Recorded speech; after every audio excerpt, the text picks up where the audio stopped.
antar Jihan masuk semuanya juga ya. Iya. Ayo, Jihan. Ayo, Jihan. Ustadz, Pak. Baik, Pak Haji. Pak Haji, Bu Haja, jika saya lancang mengantarkan Jihan kemari,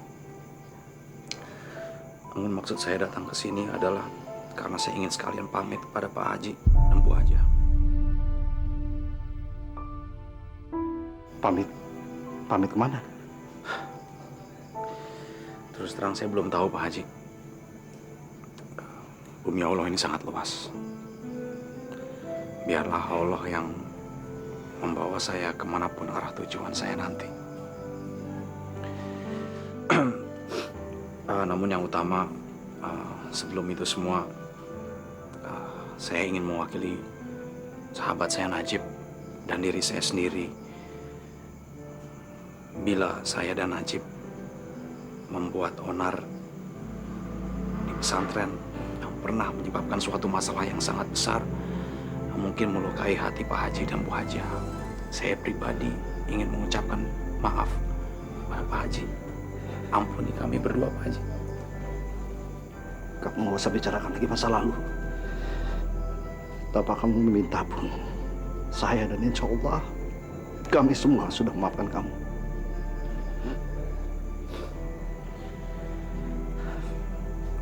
Saya tahu Pak Haji akan berbicara seperti itu karena Pak Haji dan Bu Haja berhati besar.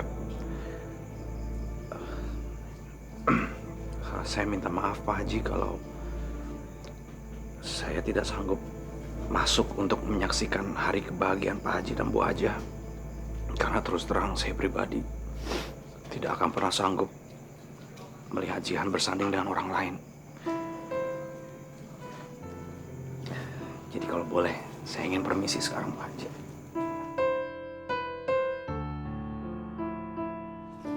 Adil,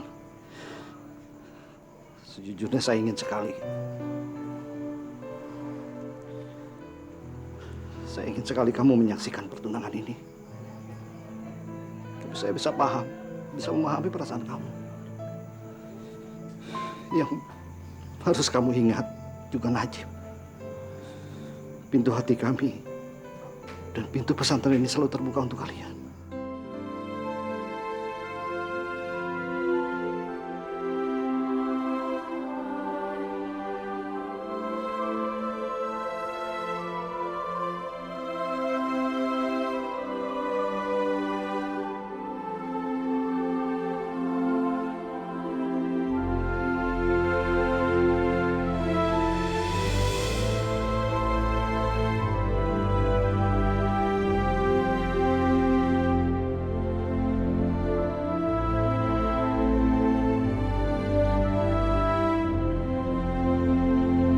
Assalamualaikum warahmatullahi wabarakatuh.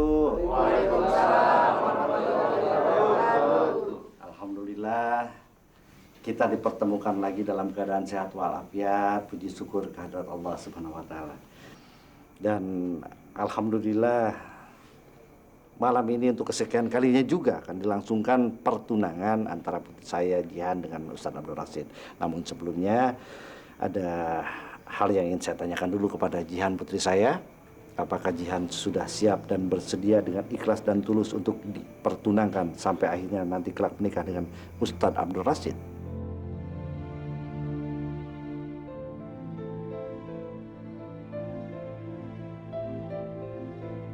Jihan, tolong segera jawab biar semuanya bisa dilaksanakan dengan lebih cepat dan baik.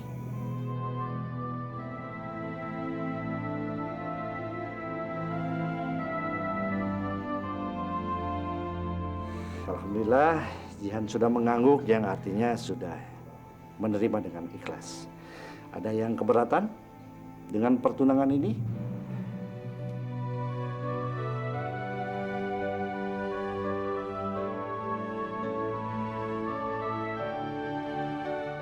Ya, alhamdulillah tidak ada yang keberatan. Jadi kita bisa segera melangsungkan pertunangan ini. Namun sebelumnya saya mau bicara. Jal, pelan-pelan kecil, gue tadi jatuh toh kok, Jal. Makanya kau jalan pakai mata. Gue pakai mata kaki. Suka kau lah ngomong apa? Jal. Anggaplah ini curhatan seorang ayah yang putrinya akan segera melangsungkan pernikahan nantinya. Saya terus terang sempat kaget, sempat bertanya-tanya sendiri, kenapa pertunangan ini begitu banyak rintangan? Kemarin seperti yang kita ketahui, terjadi kegagalan sampai 3 kali. Subhanallah. Saya berhusnudzon, ini memang sudah kehendak Allah, ada sesuatu yang mungkin salah dari saya dan keluarga, dan kita tidak mau bersujud. Mudah-mudahan ada hikmah baik dari setiap kejadian itu. Satu hal lagi, saya bangga, saya secara pribadi bangga. Dan saya yakin para santri juga sangat bangga karena sudah mendapatkan curahan ilmu dari seorang Abdul Rashid, lulusan Kairo yang masih dengan sikap yang santun, ikhlas, tulus, mau bergabung dengan kita di pesantren yang tidak terlalu besar ini. Alhamdulillah. Dan kebetulan Ustaz Abdul Rashid ini adalah putra dari seorang kiai besar yang adalah sahabat saya, almarhum. Beliau adalah orang yang sangat santun, baik, ilmunya tinggi. Bukan cuma sekedar ilmu, tapi hidayah kesolehannya pun tampak. Saya ingat pertama kali beliau bertemu dengan seorang wanita salehah yang akhirnya menjadi ibunya Ustaz Abdul Rashid. Pertama kali bertemu, keduanya langsung ada semacam sinyal cinta. Dan tidak lama kemudian, tidak menunggu lama, ayahanda almarhum Ustaz Abdul Rashid ini langsung melamarnya, mengenakan pakaian gamis yang luar biasa, menambah kegagahan dan ketampanan almarhum, luar biasa. Dan tidak lama kemudian setelah lamaran itu langsung diterima dan seminggu kemudian langsung menikah. Subhanallah. Yang saya pertanyakan berhari-hari sampai saya sulit untuk tidur, kenapa ceritanya berbeda dengan apa yang diceritakan oleh Ustaz Abdul Rashid?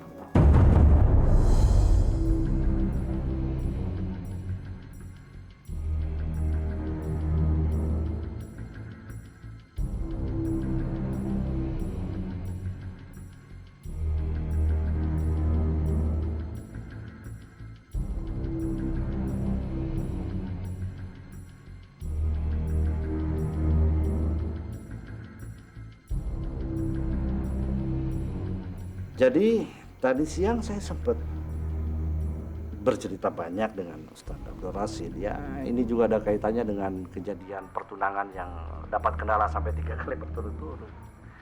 Saya tanya kepada Ustaz Abdul Rashid apakah almarhum ayah Ustaz Abdul Rashid pernah cerita tentang saya, dan Ustaz Abdul Rashid menjawab, ya, semuanya. Wah, semuanya diceritakan. Saya heran.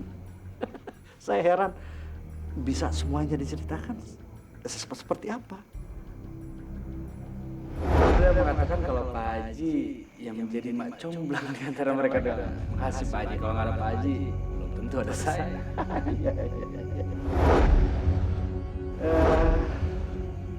Pak Haji yang menyemangati, dan dia memang penginginan memakai jas putih. Padahal pertama saya tidak pernah menjadi comblang antara orang tuanya Abdul Rashid, baik almarhum bapaknya ataupun almarhum ibunya.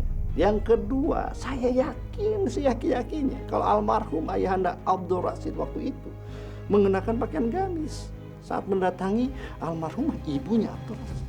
Lu mau kemana lu? Ngapain lagi kita kesini? Udah ada guna-gunanya. 5 miliar gimana? 5 miliar moncong kau itu.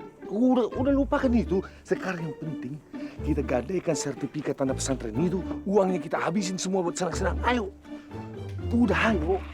Padahal saya yakin-yakin ingat kalau pernikahan itu segera dilangsungkan, bukan menunggu 2-3 bulan kemudian. Yang saya pertanyakan, kenapa Ustaz Abdul Rashid berbohong? Seolah-olah memang Ustaz Abdul Rashid mendapatkan cerita itu dari orang tuanya. Kenapa?